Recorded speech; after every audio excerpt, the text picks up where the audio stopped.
Nut is the sky. Geb is male, and Geb is the earth. So their perception of life did not come from a mother earth.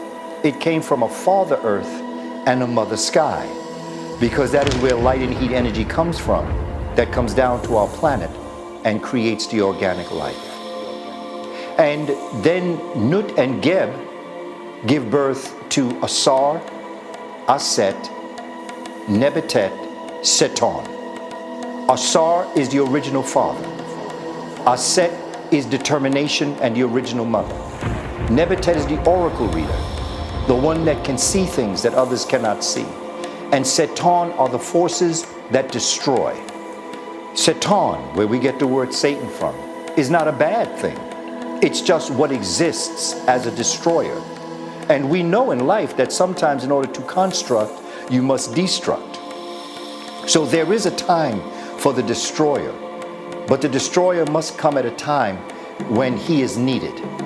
Now, Asar and Aset give birth to Heru, who is the resurrection and the light.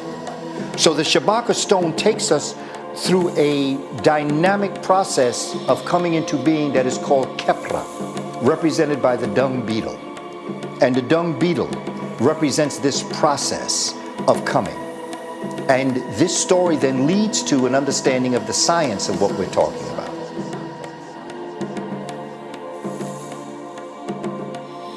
The Sphinx was the face of a black woman.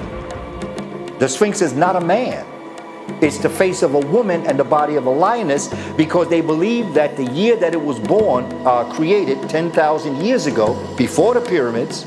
In fact, the pyramids were built there to complement the Sphinx that had been there for generations, if not millennia. It was built during the cusp of the constellations of Leo and Virgo. So Virgo was the woman's head, and Leo was the body of the lion or the lioness.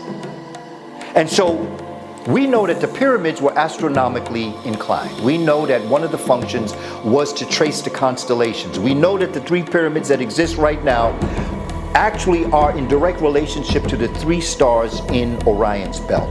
They perfectly match up.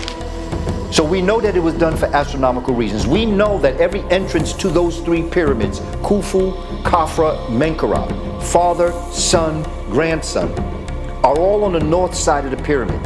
And when you go into the gallery that look up, if you had a telescope, all 3 of those northern entrances aimed directly at the North Star, which became the way in which they could track the constellations in the heavens.